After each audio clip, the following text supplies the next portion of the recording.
Welcome to The Tread. My name is Dallas and I'm the parent of two autistic boys, Ash and Jet. Today I want to share with you 4 ways that you can use to make Prolo more accessible for your child. I recently made a video on why we use Prolo with our son Ashley. Make sure you check that out. But I want to go into a bit more detail about some of the things that have really helped us. So I sat down and started writing, but discovered that there was a lot of information. So I've split it up into a couple of videos. This is the first one. Make sure you check out the other ones. I'm quite passionate about promoting Proloquo2go because of what it's given Ash. He is able to communicate his wants and needs and have a say in things that relate to him. He has a voice. If you're new to The Tread, I created this channel to share the knowledge and ideas that I have gained over the last 12 or so years while attending countless therapy sessions with my boys.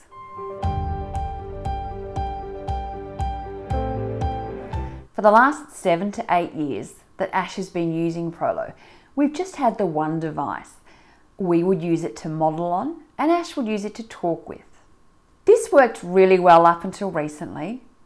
As Ash has become older, he's a lot more definite about what he wants and doesn't want.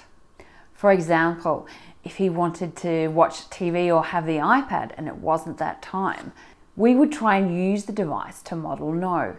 Well, this would just set him off.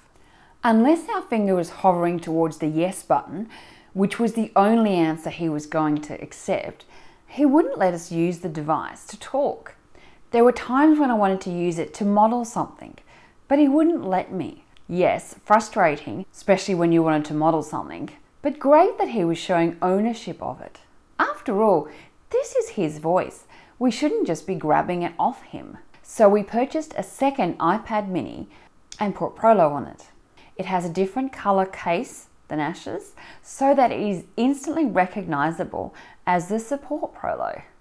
I wear this or take it with me everywhere I go in the house. I'm working on taking it when we go out, but sometimes wrangling my bag, support Prolo, making sure Ash has got his Prolo and keeping him safe can be a bit too much sometimes. So we usually just have the one device when we go out. We also have each support worker carry the support Prolo with them when they're working with Ashley. If we both have our own devices and he goes to use mine, I will say, "This is mine, you talk on yours." This just reinforced how important it is for him to use his voice. Of course, if he doesn't have his Prolo handy, I will let him communicate on the support Prolo. With each of us using our own device, this is a much more realistic and functional way to communicate. When a neurotypical person speaks, they don't always wait their turn to speak. When we have conversations, we often talk over each other or at the same time. Just like our own voice, which we can use whenever we want, it's important that Ash takes his Prolo wherever he goes so that he can talk if he wants to. We use an iPad mini because it's smaller than the normal size iPad, therefore easier to use and carry around. Having a cover with both a shoulder strap and a hand strap really helps a lot. The hand strap makes it easier to hold and is less likely to slip out of your grip. The shoulder strap means that you can take it anywhere you go, hands-free, while also stopping it from being dropped or lost. We went through a lot of different covers before we found the perfect one. I found that the part that connected the shoulder strap to the iPad would just tear off after a while. Ash definitely put it through its paces. He's a big chewer and so he would often chew the silicone that a lot of the covers are made of.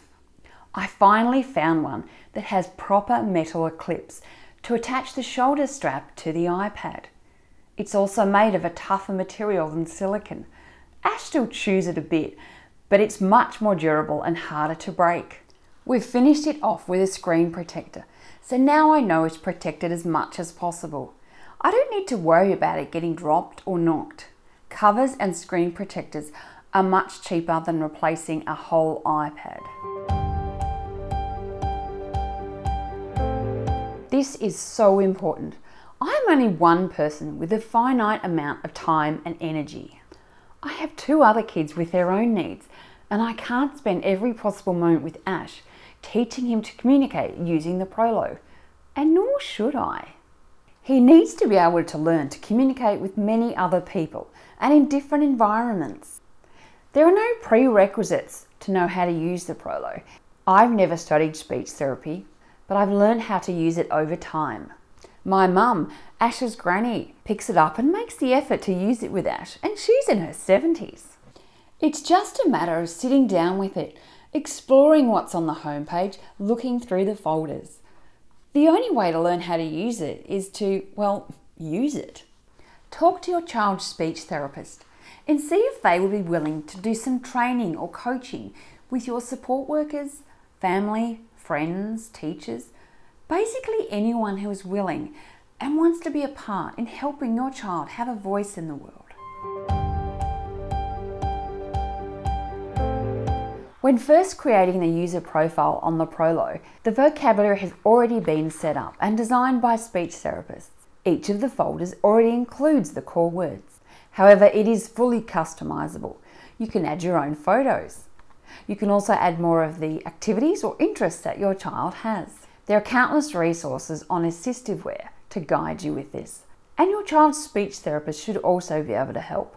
So I'm just going to share with you 2 things that I found really helpful. When you add a new folder, the template already includes a number of the core words. This is so important because this saves you going back to the home page all the time. It also helps to have them in the same position in each folder, so it's easier to find. I added a few core words to the home page that weren't originally there because I found that we were using them a lot more. I then had to go and alter the different folders to include these words. At the time, our speech therapist wasn't as experienced at setting up the Proloquo, so I've learned a lot along the way. My advice now would be to try not to alter the setup too much. A lot of knowledge and research has gone into creating the vocabulary templates. When Ash was younger and we were first introducing Proloquo to the support workers, they would often ask, can we have a folder just for swimming or going to the movies or having a bath and so on? They wanted to have all the different words that associated with that activity in the one folder. For example, for swimming, they wanted to have towel, bathers, hoodie, shower, snack, and so on. The problem with this is that then the fringe words would be in multiple folders. It is better to categorize items by what they are rather than the activities that you would use them in. Otherwise, it can get quite confusing trying to work out which folder the word might be in. So a better way would be for the words that relate to swimming to be in food, clothing, personal care and activities. Then for different situations where you want a word, for example hoodie, you know that's an item of clothing, so you'll find it in the clothing folder. Ash has shown that over time he has learnt where everything is. In fact, if we can't find something, we will ask him and he shows us. With years of practice, he has learnt to navigate folders within folders. I hope you found this video helpful. Check out the links in the description box for more information on what I've talked about. And make sure you check out my other videos. And feel free to ask a question or make a comment down below. And if you like what you see, please hit the subscribe button to the right of the screen. Thanks for watching. Bye.